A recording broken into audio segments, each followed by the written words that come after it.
Wasn't it 2.5? Good evening, ladies and gentlemen. Tonight is October the 10th, 1983, and in our continuing series of interviews of the living history of Beavertown, we would like to interview Mr. and Mrs. Clarence Bailey. Let us begin with Mr. Bailey over here. Perhaps, sir, you could tell us when you were born, where you were born, and who your parents were. I was born October the 6th in the year 1900. My parents were John Wesley Bailey and Annie Chain Nee Lepley Bailey. And where were you born? In Musser Valley. That's pretty much known as the valley running down From between Troxelville and Port Anne. Port Anne. Yeah. All right, sir. The house is still standing where I was born. Who's presently living there? The Rumick children had been there. I don't know if there's anybody there at the present time or not. I understood Rosie went to a nursing home recently, and I think they're mostly passed away. Mm-hmm. How many brothers and sisters did you have? One brother and one sister. And what were their names? Reno and Emma. Emma Musser. Mm-hmm. She was married to Victor Musser. Mm-hmm. Is Emma still living? Yes, she's still living in Louisburg. She works at the Louisburger Hotel. And of course, Reno's living. Reno lives in Beaver Springs. Right. He was with it a couple months ago. Right. And where did you go to school? Wriggles Schoolhouse in Spring Township. And that was located, what, a couple miles west of Bemfer? Yeah, about 2 miles, I guess. West of the present town of Bemfer. Yeah. And you, when did you start the school? How old were you? I was 5 years old. I started in 1905. George Arndt was my first teacher. And my second teacher was a young girl out of high school, Esther Middlesworth. Her name was Camphor, and that was my second teacher. And then we moved from there to Bemfer. My dad bought the store at Bemfer, and we moved to Bemfer. And we were in the store over Christmas time. And boy, did I eat a lot of candy. I really enjoyed that business. I can imagine.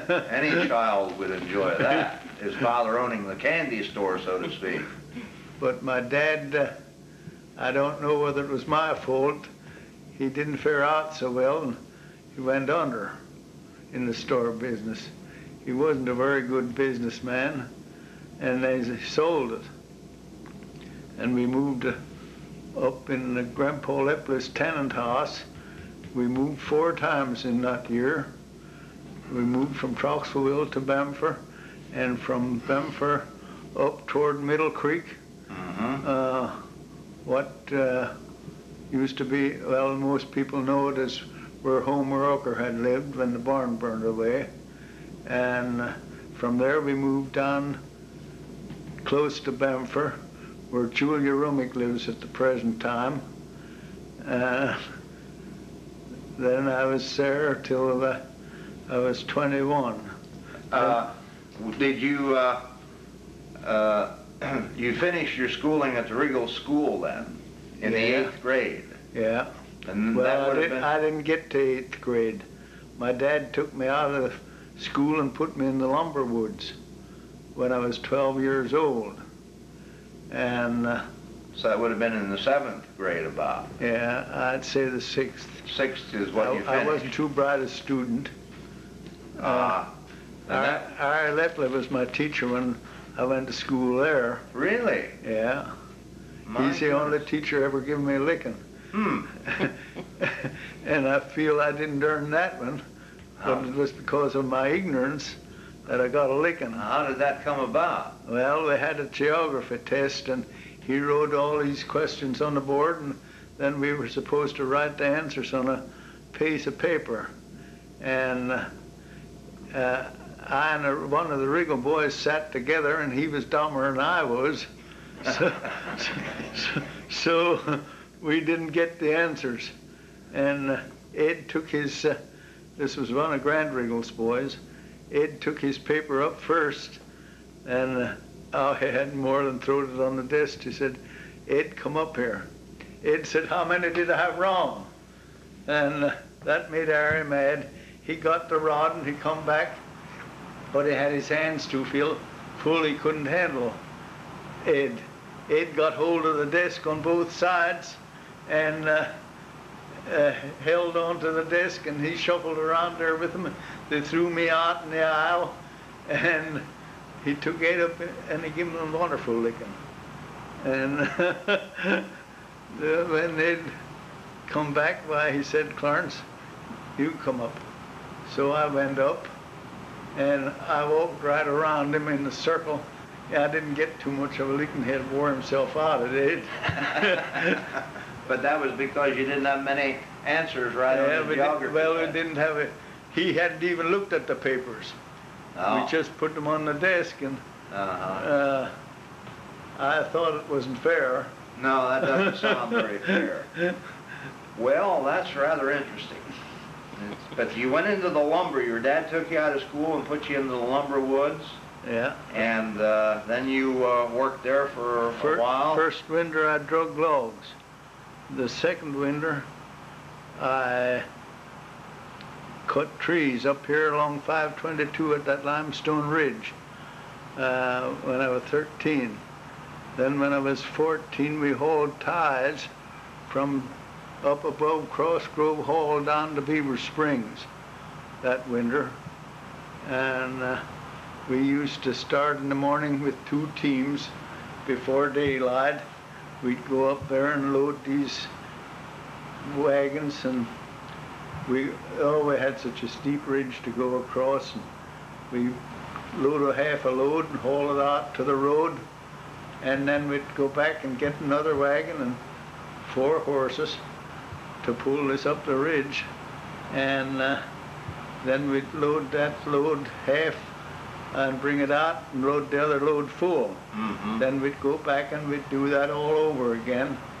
And it was about 3, 4 o'clock in the afternoon till we got home, and we hadn't eaten or drank anything all day, and it was terrible cold.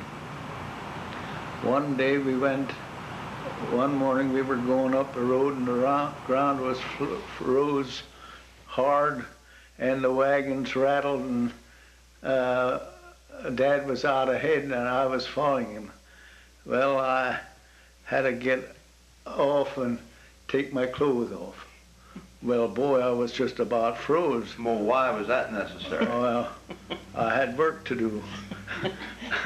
Yeah.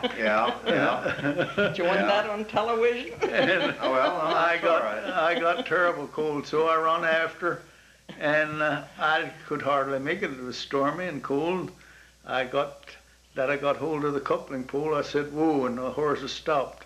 But the wagon rattled so bad, Dad went on, he never knew I had stopped. And I went up to the horses and put my hands between their legs or under their collars to warm my fingers so I could get my coats on. I had my coats on the wagon. Mm-hmm. And I really had a time till I got together again. So we went on up and got our ties loaded and come back gone. So that was this. Then the next winter he bought a milk rod. I gathered milk up at the farmer's and hauled it into the milk plant at Beaver Springs. Chief also right was the milk company that we hauled it to, and then later on it went to Pleaville's Jones. And we hauled that in there till that was 15, and I hauled till I was 20 years old. Mm-hmm. And that was during war times. We had 100-pound cans. Now was such a little run to fella 15 years old to pitch these 100-pound cans on the wagon. And my dad would go along once in a while to help, and he was a hindrance. He didn't swing the cans right. Then we'd spill some once in a while. But I did that then till I was 21, and he had 2 farms, and I bought one of the farms, and then a year later we got married, and we moved on the farm. Well, then that's a good time to start talking to Mrs. Bailey then.